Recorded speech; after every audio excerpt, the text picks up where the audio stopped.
1966년 8월 20일 브라질 리우데자네이루주 니테로이시에 위치한 빈텐 언덕의 해발 165m 지점. 험준한 수풀이 우거진 이 산등성이에서 연을 날리던 18세 소년 파울로 코레아는 기이한 자세로 나란히 누워있는 두 구의 시신을 발견하고 경찰에 신고했습니다. 사망자의 신원은 캠푸스 도스 고이타카제스에서 전자장비 수리점을 운영하던 기술자 마누엘 페레이라 다 크루즈와 미구엘 조제 비아나로 확인되었습니다. 발견 당시 이들은 정장을 착용한 상태에서 그 위에 합성수지 재질의 비옷을 겹쳐 입고 있었으며 사체는 외부의 공격이나 저항 흔적 없이 정갈하게 하늘을 향해 수평으로 누워 있었습니다. 가장 주목할 만한 물리적 지표는 두 사람의 안면부를 완전히 덮고 있던 조잡한 형태의 납가면이었습니다. 이는 기성품이 아니라 0.5mm 두께의 납판을 가위로 자르고 모서리를 앞면 윤곽에 맞춰 굽으려 만든 수공의 차폐 장구였습니다. 수사팀이 현장에서 확보한 결정적인 데이터는 시신 옆에 놓인 작은 수첩이었습니다. 수첩의 마지막 페이지에는 포르투갈어로 다음과 같은 구체적인 실험 공정표가 적혀 있었습니다. 16시 30분 정해진 장소에 도착할 것. 18시 30분 캡슐을 삼킬 것. 효과가 나타나면 금속 보호대를 착용하고 신호를 기다릴 것.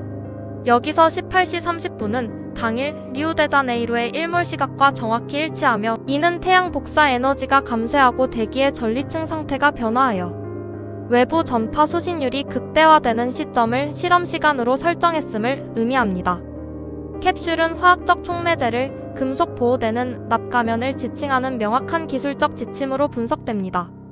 기술적 관점에서 납가면은 특정 전자기파나 방사선으로부터 시신경과 전두엽을 보호하기 위한 장치였습니다. 납은 원자번호 82번으로 밀도가 11.34g/세제곱센티미터에 달하여 감마선과 X선 등 단파장 고에너지 전자기파를 차단하는 능력이 탁월합니다. 전자기술자였던 이들은 자신들이 의도한 실험 과정에서 인체에 유해한 수준의 방사능이나 강렬한 섬광이 발생할 것을 예측하고 이 방패를 제작했습니다.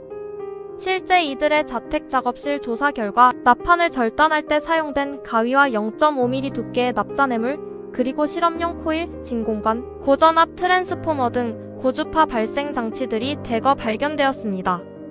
또한 시신 주변에서 발견된 젖은 수건은 납가면 내부의 급격한 온도 상승을 방지하는 순행식 냉각 시스템이거나 대기 중의 이온화 과정에서 발생하는 오존 및 화학가스를 여과하기 위한 간이 필터 데이터로 해석됩니다. 법의학적 데이터는 당시 브라질 수사 시스템의 한계로 인해 초기 보고서에서 불완전하게 기록되었습니다. 시신 발견 시점은 사망 후 약 72시간이 경과한 상태였으나 1차 검안 결과 타박상이나 중독의 외적 징후는 나타나지 않았습니다.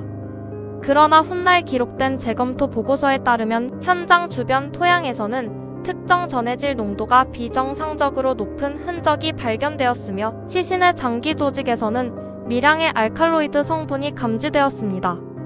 이는 이들이 삼킨 캡슐이 단순한 비타민이 아니라 심박수를 급격히 증폭시키거나 신경계를 각성시키는 향정신성 약물이었을 가능성을 시사합니다. 위장이 완전히 비어 있었다는 점은 약물의 체내 흡수 속도와 대사 효율을 물리적으로 제어하려 했던 실험 설계의 일부로 평가됩니다. 사건 발생 전 72시간 동안의 행적 데이터는 이 실험의 성격을 더욱 명확히 규정합니다.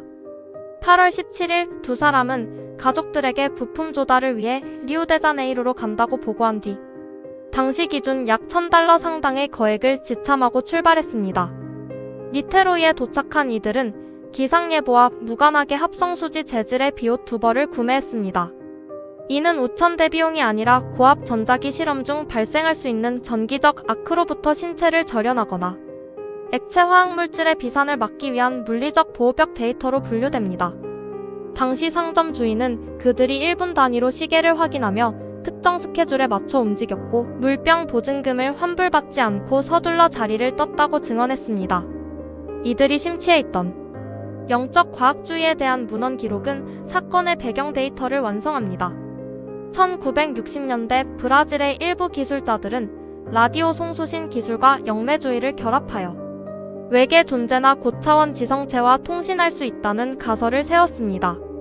마누엘과 미구엘은 사건 발생 몇 주 전 아타포나 해변에서 대형 코일과 안테나를 이용해 미지의 에너지를 수신하려다 강력한 폭발을 일으킨 전력이 경찰 수사 기록에 남아 있습니다.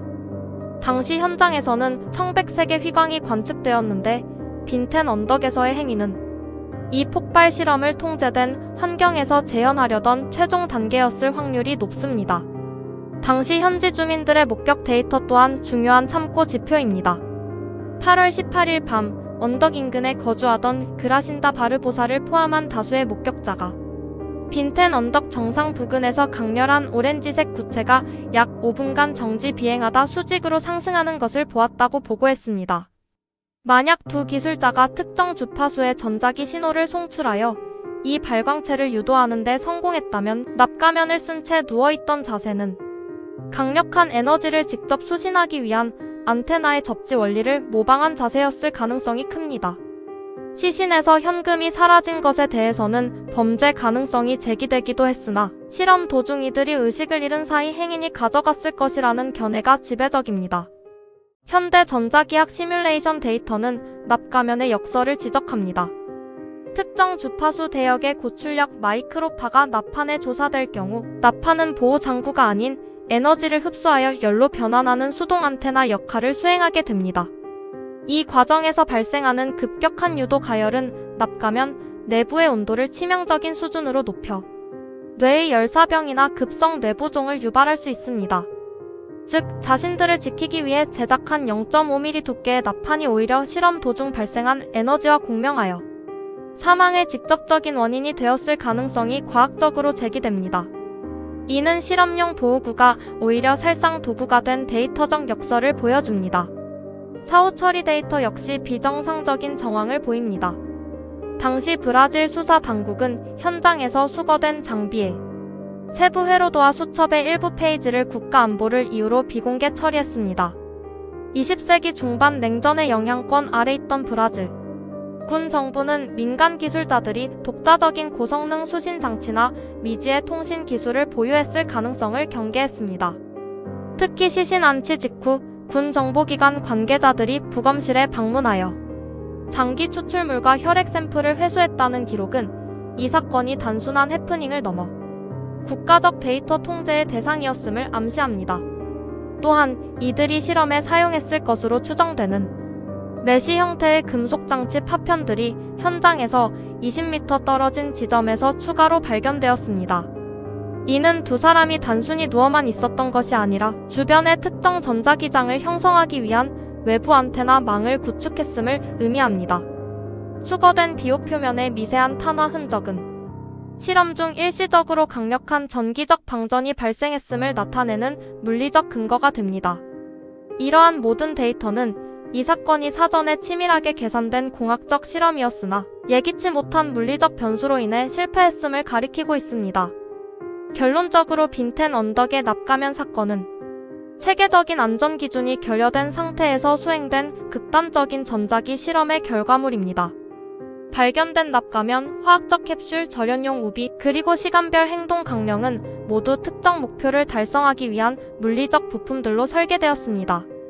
1966년 브라질의 한 언덕 위에서 멈춰버린 두 기술자의 시계는 검증되지 않은 물리학적 가설을 인체에 직접 대입했을 때 발생하는 치명적인 결말을 객관적인 수사 기록으로 남기고 있습니다. 현장의 모든 물리적 지표는 이 사건을 기술적 오판과 차폐 실패에 의한 고에너지 실험 사고로 규정하고 있습니다. 오늘의 탐험은 여기까지입니다. 여러분의 의견을 댓글로 남겨주세요. 내용이 흥미로우셨다면 구독과 좋아요, 그리고 알림 설정까지 부탁드립니다. 정확한 미스터리 데이터를 추적하는 데 큰 힘이 됩니다. 시청해주셔서 감사합니다.